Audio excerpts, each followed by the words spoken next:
everyone, I am the Tippy Toe Zombie. I like to limbo, often I fall on people's heads, and I'm your host here on In-House Voice Acting. Today we're here to talk about a voice actor who got his start as a child actor in live-action shows like Salute to Your Shoulders. Different Strokes. Danny Cooksey. Danny Cooksey has a voice that's very iconic among voice acting fans, and very difficult to imitate for people who want to try. I used to think that the character of Fang in Teen Titans was voiced by Danny Cooksey because of how much it sounded like him. Boyfriend? Get your hands off my girl. I'm now convinced that Will Friedle, who actually did the voice of Fang, saw the type of character he was playing and decided that the best way to go would be a Danny Cooksey impersonation.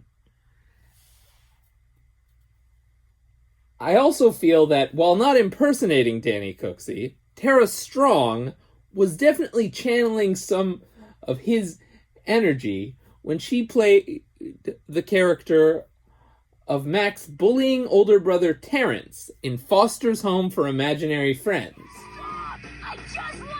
Danny Cooksey has two major strengths as an actor: playing characters who are pathetic and playing characters who are assholes.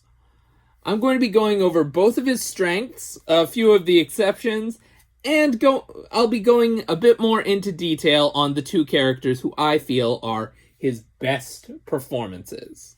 When thinking of the pathetic characters that Danny Cooksey is so good at, a lot of people will probably think of Dave the Barbarian first. Either that or they'll think of one of the top performances that I'm going to be going over later, but for now, we're going to focus on Dave.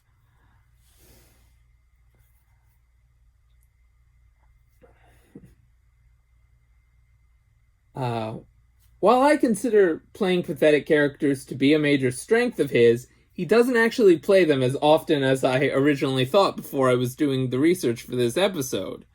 I guess the characters that he did play were just so memorable that it got into my head. Dave is one of the rare times we get to see Danny Cooksey playing a hero, even if he's not the most traditional hero. Pestilent pastry, I can't allow you to maim, slaughter, and destroy without the proper When purpose. Danny Cooksey is playing a pathetic character, you want them to have a happy ending, no matter what side they're on. Another character he played that was very much a pathetic character was Stoop Kid from Hey Arnold, who started out being presented as someone who the other characters are afraid of before they find out he's afraid to leave his stoop and start making fun of him for it. Even though he was kind of a jerk to most of the other characters at first, I still felt like he needed a happy ending, and did find myself feeling proud of him when he finally decided to leave his stoop. Danny Cooksey's biggest strength is his ability to play a convincing villain. His first voice role was Montana Max from Tiny Toon Adventure. That's $1 million to my friends, with emphasis on the million. You want to dance? He started playing when he was still a teen. Montana Max was supposed to be the Tiny Toons equivalent of Yosemite Sam, but, much like the show's Elmer Fudd equivalent, Elmira Duff, developed into a character who was decidedly unique. Danny Cooksey has had smaller parts in shows like Phineas and Ferb, where he played Thaddeus. Today we're building the most awesome fort ever. What do you think of that, suckers? Django of the Dead in El Tigre, The Adventures of Manny Rivera, where he's always a highlight of the show in spite of having only a one-episode appearance. He also had a more prominent role as Brad Butowski, the older brother of the titular character in the TV show Kick Butowski, Suburban Daredevil. No alien, it's a dillweed. And it's coming down. One of the best things about the villains that Danny Cooksey plays is that they manage to be characters who you always feel satisfied when they get their comeuppance, but you're never impatient about them leaving the screen and just stop wasting screen time already. His biggest weakness is that he very rarely plays villains who are actually intimidating.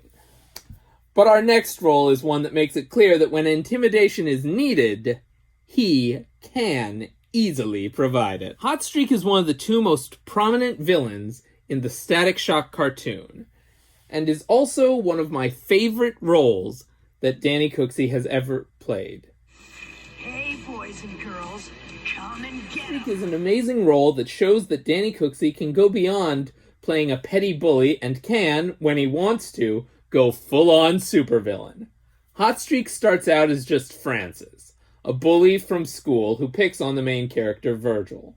When the Big Bang happens and starts giving people superpowers, he ends up getting fire powers and ends up being one of the most often recurring villains in the show, as well as the one who has the most personal connection to our heroes. When Francis first shows up, it seems like one of Danny Cooksey's usual roles for the most part. But once he gets his powers, he ends up being pretty scary. Hotstreak ends up being one of the final villains of the series, along with another character named Ebon, and is one of the roles where Danny Cooksey gets to stretch his wings the most. I've mentioned that Dave the Barbarian is a likely candidate for a person's first thought when they're thinking of a pathetic character played by Danny Cooksey, but I neglected to name the other person I thought seemed like a likely candidate for that. The reason for that is because of the fact that the character is such a good blending of Danny Cooksey's specialties, being a pathetic asshole, that I felt like he needed his own section for me to talk about him, and that's Jack Spicer from Shaolin Showdown. You've got nothing? All this time I thought you were these amazing Shaolin geniuses. But you're just as lame as I am. Wait, that didn't come Here out who's right. unfamiliar with it, Shaolin Showdown is something that I recommend anyone with even a passing interest in voice acting watch, as it has an amazing voice cast even without Danny Cooksey, including Tara Strong, Jeff Bennett, Man, I'm pretty. Tom Kenny,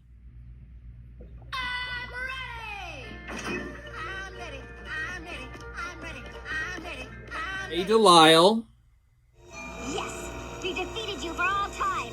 You will never rise from the ashes of your shame and humiliation. Jason Marsden, Open mouth, insert late foot. Renee Auberjonois. I have missed one. Sacre bleu, what is this? How on earth could I miss such a sweet little succulent plant? Jack Spicer's attempts to beat the Shaolin monks end up bad for him, even if he wins, but he's always so smug about it in spite of that. Not to mention the fact that Jack Spicer is one of the funniest characters in an already hilarious show. If Hotstreak is one of the roles where Danny Cooksey is getting to stretch his wings the most, Jack Spicer is the role that plays the most to his strengths, and that he's the most comfortable in. And that, naturally, results in one of the strongest performances possible. There's plenty more I could mention about Danny Cooksey, like his role as Super Ted, which was definitely out of his wheelhouse, but I feel like this is a good note to leave off on. Danny Cooksey is an actor who tends to stick to what he's good at, but he has shown plenty of times that he can go beyond that if he wants to. Until next time, my friends, voiceover and out!